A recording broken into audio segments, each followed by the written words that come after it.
Hello friends, मैं यशवीन आपका स्वागत करती हूँ तक्षशिला ट्यूटोरियल्स के ऑनलाइन चैनल पर। तो दोस्तों, आज हमारा लेक्चर है 3.5। लेक्चर 3.4 में हमने क्या पढ़ा था? स्त्री जनन तंत्र के बारे में पढ़ा था, उसको पूरा पढ़ लिया था, उसका डायग्राम भी देख लिया था। अगर कोई डाउट हो आपको तो आप हमें कांटेक्ट करके पूछ सकते हैं। आज के लेक्चर में, लेक्चर 3.5 में हम पढ़ेंगे युग्मक जनन। ठीक, युग्मक जनन क्या होता है, ये कितने प्रकार का होता है, उसमें कितने प्रकार होते हैं, ये मेनली होता क्या है, कहाँ होता है, ये सब पढ़ेंगे आज हम। तो चलिए देखते हैं युग्मक जनन होता क्या है। युग्मक जनन, इसके नाम से ही आप इसको तोड़ के पढ़ सकते हैं कि ये क्या है। युग्मक के बारे में तो आप सभी जानते ही होंगे, हमने प्रीवियस जितने लेक्चर पढ़ाए हैं उनमें भी युग्मक का जो काम है वो हमने आपको बताया है। युग्मक दो होते हैं, एक है शुक्राणु और एक है अंडाणु। आप बता सकते हैं कि शुक्राणु कहाँ मिलेंगे, अंडाणु कहाँ मिलेंगे? शुक्राणु मिलते हैं नर में और अंडाणु मिलते हैं किसमें? स्त्री में। ये मिलेंगे पुरुष में और ये मिलेंगे मादा में या स्त्री में। युग्मकों लाइक शुक्राणु अंडाणु में जनन अथवा उनका बनना ही युग्मक जनन कहलाता है। युग्मक जनन को क्या कहेंगे? हमने युग्मकों के बारे में तो पढ़ा है, लेकिन युग्मक बनते कैसे हैं और युग्मक कितने बनते हैं, कितनी तादाद में बनते हैं, कैसे कैसे बनते हैं, वो हम पढ़ेंगे इस लेक्चर में, जब हम उनको बनाएंगे कि कैसे वो बनेंगे। युग्मक जनन, इसको इंग्लिश में कहते हैं गैमीटोजेनेसिस। गैमीट मतलब होता है युग्मक और जेनेसिस मतलब हो गया जनन।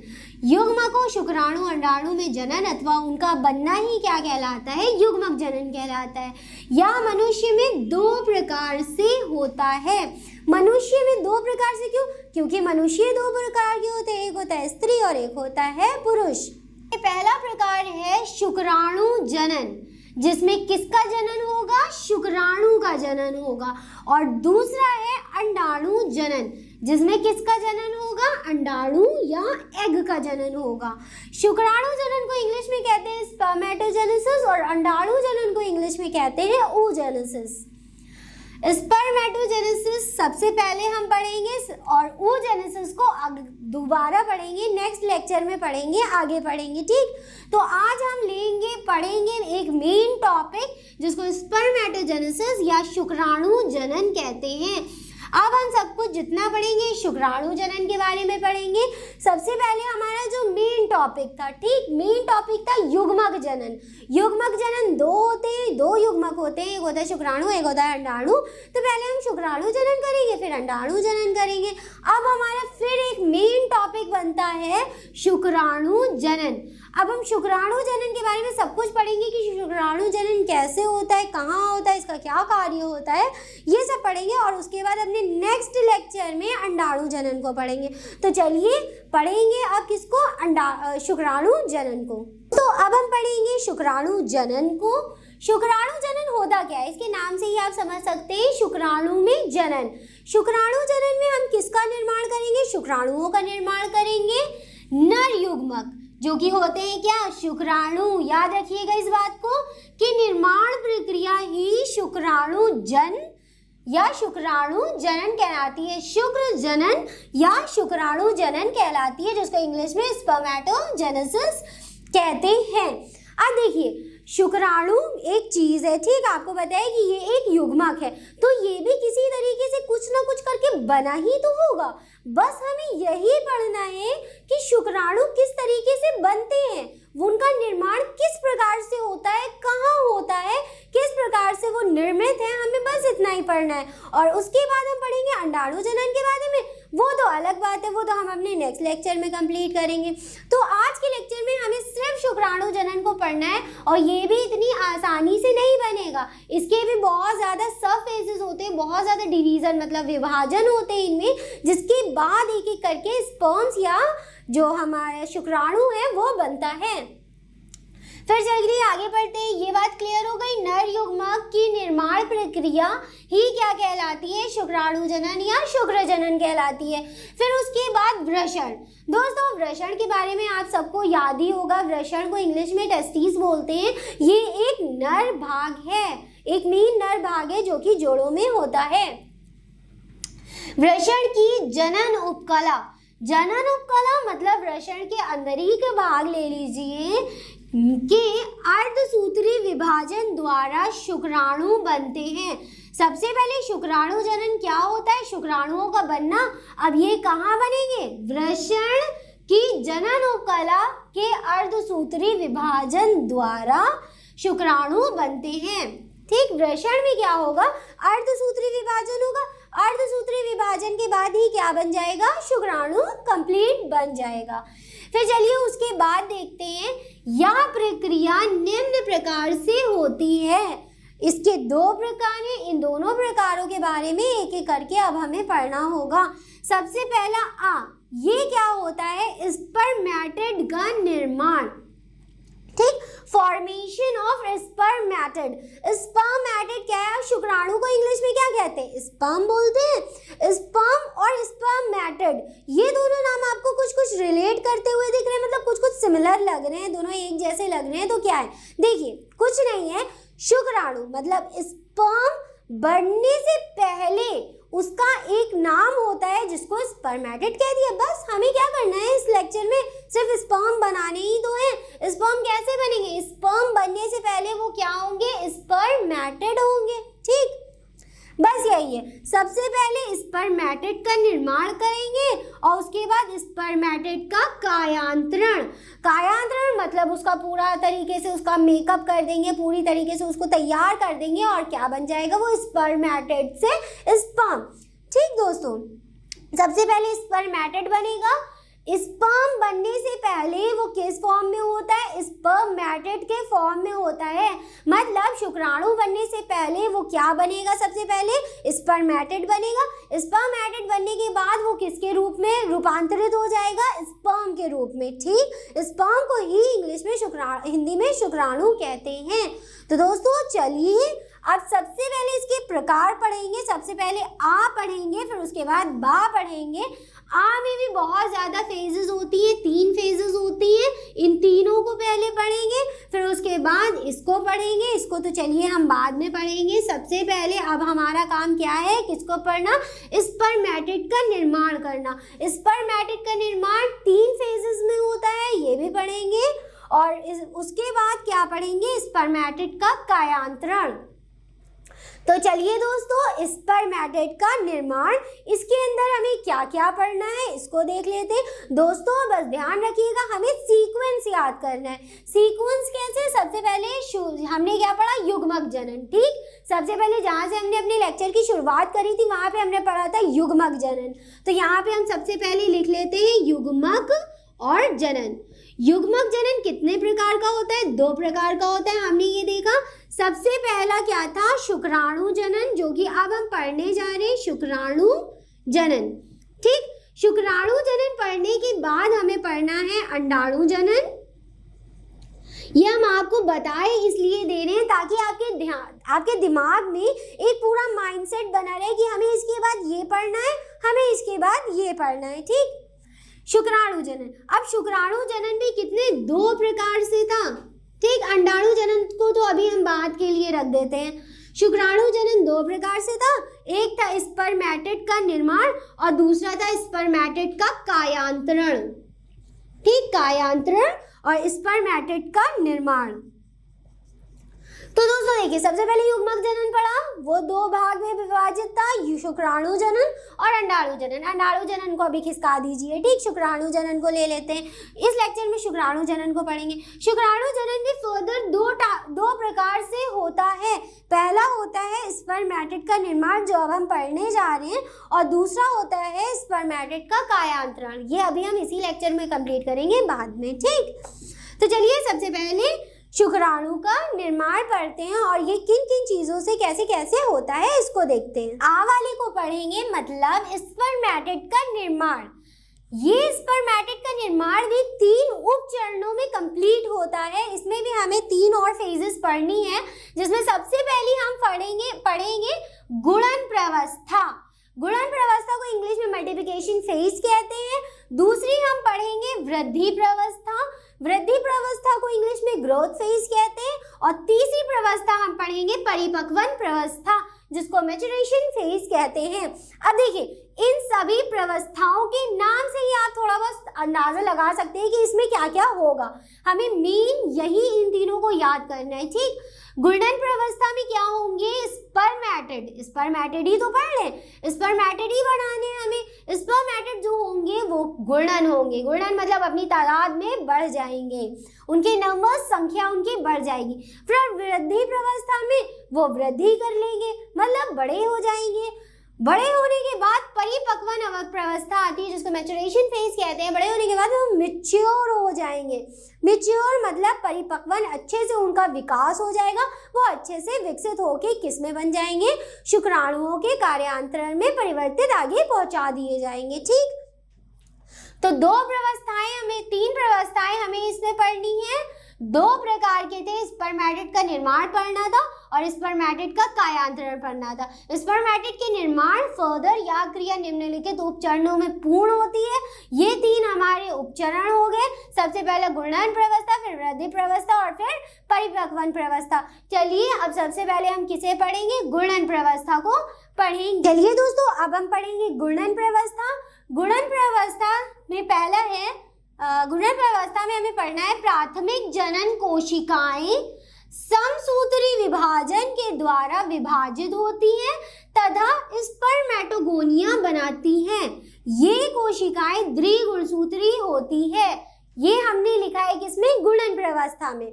गुणन प्रवस्था में क्या होगा, नाम से ही हमने आपको पहले ही बताया था क्या होंगी, सेल्स जो कोशिकाएं हैं वो गुणित होकर अपनी संख्या में बढ़ेंगी, ठीक, उनमें जनन करेंगी। प्राथमिक जनन कोशिकाएं, याद रखिएगा ये सब काम कहाँ हो रहा है, वृषण के अंदर हो रहा है। समसूत्री विभाजन, दोस्तों पता है ना समसूत्री विभाजन क्या होता है, एक होता है अर्धसूत्री विभाजन जिसमें कोशिकाओं की संख्या आधी हो जाती है, एक होता है समसूत्री विभाजन। समसूत्री विभाजन में क्या होता है, उनकी संख्या द्विगुणित हो जाती है, मतलब 2 से 4, 4 से 8, 8 से 12, 12 से 16 ऐसे हो जाती है, ठीक। समसूत्री विभाजन के द्वारा विभाजित होती है तथा स्पर्मेटोगोनिया बनाती हैं। कौन कहाँ से क्या बना, प्राथमिक जनन कोशिकाएं क्या बन गई, स्पर्मेटोगोनिया। स्पर्मेटो, अरे ऊपर क्यों लिख रहे हैं, यही लिख देते हैं, स्पर्मेटोगोनिया बन गई, ठीक। स्पर्मेटोगोनिया बनने के बाद अब देखिए आगे हमने एक पॉइंट लिखा है, ये कोशिकाएं द्विगुणसूत्री होती हैं। द्विगुणसूत्री मतलब क्या होता है, मान लीजिए ये एक सेल है, ठीक, एनिमल सेल ले लिए या प्राथमिक जनन कोशिका कोई भी ले लिए, हम सिर्फ समझाने के लिए आपको बता रहे हैं। द्विगुणसूत्री, इसके बीच में होता है क्या, केंद्रक। केंद्रक के अंदर हमें क्या मिलते हैं, गुणसूत्र, और गुणसूत्र हमेशा जोड़ों में होते हैं, ठीक। ये बात हम आपको गुणसूत्रों के बारे में इतनी फिक्र ना करिए, गुणसूत्रों के बारे में हम आपको चैप्टर 5 में सब कुछ बताएंगे, शुरू से लेकर अंत तक के बताएंगे, हेड टू टो सब कुछ वहां पे हम गुणसूत्रों के बारे में ही पढ़ेंगे। द्विगुणसूत्री, द्वि मतलब क्या होता है, दो, ठीक, और गुणसूत्री मतलब गुणसूत्र से मतलब है। द्विगुणसूत्री कुछ इस प्रकार के होते हैं, ठीक। द्विगुणसूत्री किसके बने होते हैं, डीएनए के बने होते हैं। डीऑक्सीराइबो न्यूक्लिक एसिड होता है डीएनए, डीएनए के ही क्या बने होते हैं, गुणसूत्र बने होते हैं। चलिए अब आगे देखते हैं, ये कोशिकाएं कैसी होती है, द्विगुणसूत्री होती है, मतलब इनमें गुणसूत्रों की संख्या डबल होती है, 2 होती है। फिर चलिए गुणन व्यवस्था खत्म, सेल्स बढ़ गई, सेल्स अपने नंबर्स में बढ़ गई। अब इसके बाद ये वृद्धि करके बड़ी होंगी।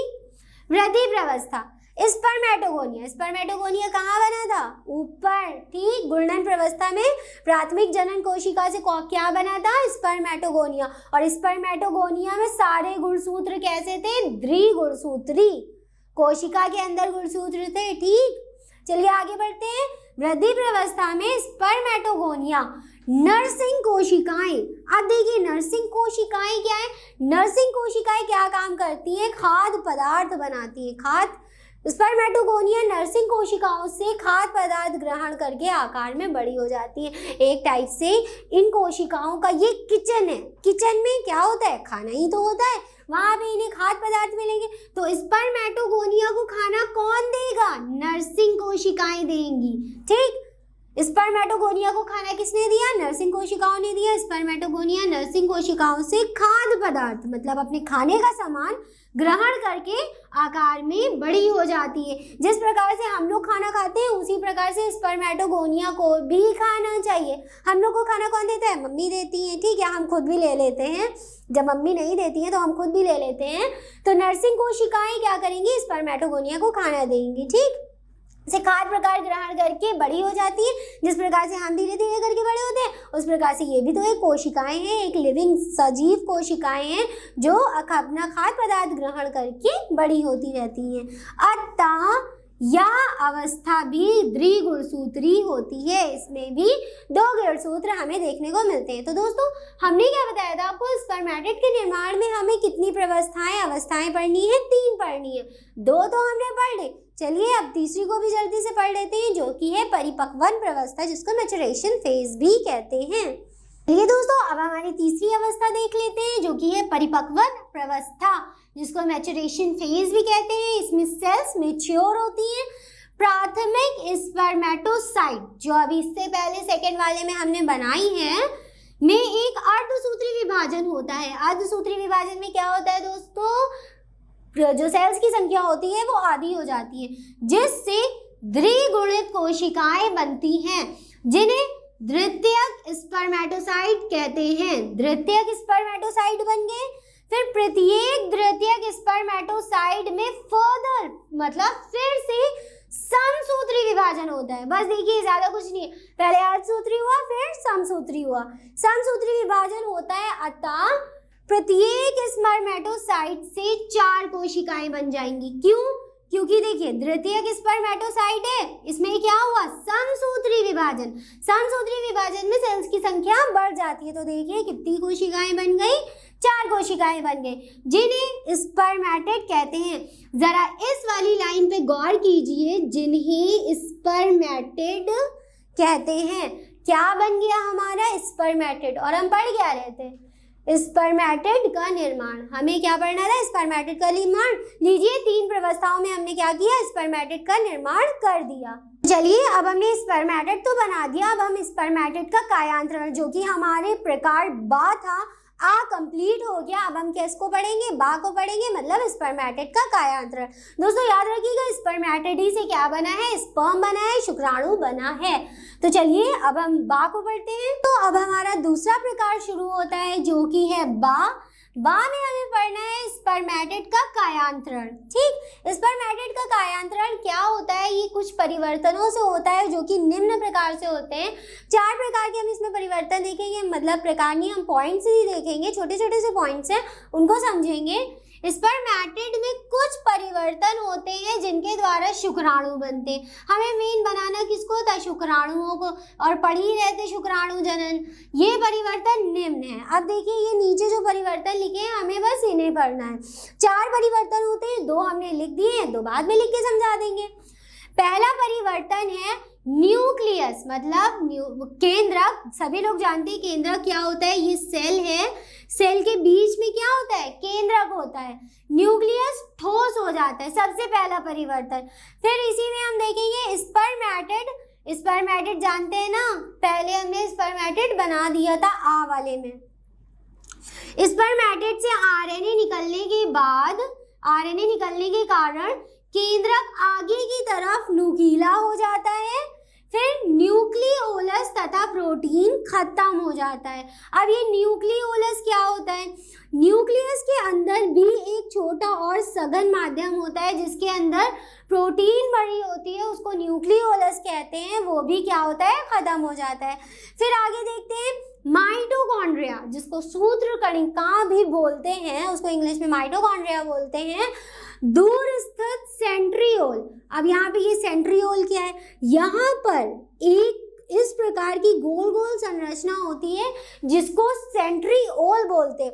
और सेंट्रियोल का मेन काम ये होता है, जितना हम अर्धसूत्रीय विभाजन और समसूत्रीय विभाजन पढ़ रहे हैं, वो सब की जो शुरुआत होती है वो इसी सेंट्रियोल से ही होती है। दूर स्थित सेंट्रियोल के चारों तरफ एकत्रित होकर एक आवरण बना लेता है, जो शुक्राणु को ऊर्जा प्रदान करता है। अब देखिए शुक्राणु की संरचना कुछ इस प्रकार से होती है जो अभी हम आपको बताएंगे, ठीक। कुछ इस प्रकार से शुक्राणु की संरचना होती है। ये उसका हेड होता है, ये उसकी नेक होती है, ये मध्य भाग होता है, यहाँ पे नेक होती है छोटी सी, और ये होती है उसकी पूंछ, टेल होती है, ठीक। अभी इसका बड़ा सा डायग्राम हम आपको बना के दिखाएंगे इसी लेक्चर में, ठीक। को ऊर्जा प्रदान करता है गोल्जी इकाई। गोल्जी इकाई होती है गोल्जी बॉडीज, जो सेल में यहाँ पर होती है गोल्जी बॉडीज, ठीक। केंद्रक के अग्रभाग पर एक एक्रोसोम में परिवर्तित हो जाती है। अब देखिए एक्रोसोम क्या है, इसके अंदर हमें बहुत ज़्यादा से एक्रोसोम डीएनए मिलते हैं, उसी को एक्रोसोम कहते हैं। अभी जब हम इसकी बड़ी वाली संरचना आपको दिखाएंगे तो वो क्लियर हो जाएगी बात आपको। तो ये वाले पॉइंट में परिवर्तन में हमने क्या पढ़ा, माइटोकॉन्ड्रिया दूरस्थ सेंट्रियोल, जहाँ से विभाजन की शुरुआत होती है वो पार्ट को सेंट्रियोल बोलते हैं। दूरस्थ सेंट्रियोल के चारों तरफ एकत्रित होकर एक आवरण बना लेता है जो शुक्राणुओं को ऊर्जा प्रदान करता है। अब माइटोकॉन्ड्रिया का काम आप सभी को पता होगा, माइटोकॉन्ड्रिया का मेन काम होता है ऊर्जा प्रोवाइड करना, एटीपी बनाना, एडेनोसिन ट्राइफॉस्फेट बनाना। तो माइटोकॉन्ड्रिया क्या काम करती है, ऊर्जा प्रदान करती है। अब माइटोकॉन्ड्रिया हमें कहाँ मिल रही है, शुक्राणु में मिल रही है, तो ये किसको एनर्जी या किसको ऊर्जा देगी, शुक्राणु को ही तो ऊर्जा देगी, जो शुक्राणुओं को ऊर्जा प्रदान करती है। अब गोल्जी इकाई की बात करें तो गोल्जी इकाई केंद्रक के अग्रभाग पर एक्रोसोम में परिवर्तित हो जाता है। तो दोस्तों यहाँ पे हमारा 2 परिवर्तन कंप्लीट हो गया, 2 परिवर्तन और पढ़ेंगे, चलिए उनको भी देख लेते हैं। हमारे 2 पॉइंट्स और बचे हैं, इन्हें भी पढ़ लेते हैं। तीसरा पॉइंट हमारा है दूरस्थ सेंट्रियोल एक्सोनिया बनाता है, ठीक। सेंट्रियोल में क्या बन जाएंगे, एक्सोनिया बन जाएंगे। और चौथा हमारा पॉइंट है अधिकतर कोशाद्रव्य। अब ये कोशाद्रव्य को इंग्लिश में साइटोप्लाज्म कहते हैं। कोशिका के अंदर जो एक लिक्विडी फ्लूइड मतलब एक तरल द्रव्य भरा होता है उसी को कहते हैं साइटोप्लाज्म, ठीक। साइटो मतलब होता है सेल और प्लाज्म मतलब होता है उसके अंदर का तरल या द्रव्य। कोशाद्रव्य, कोशा मतलब कोशिका, द्रव्य मतलब उसके अंदर का द्रव्य, वो हो गया कोशाद्रव्य।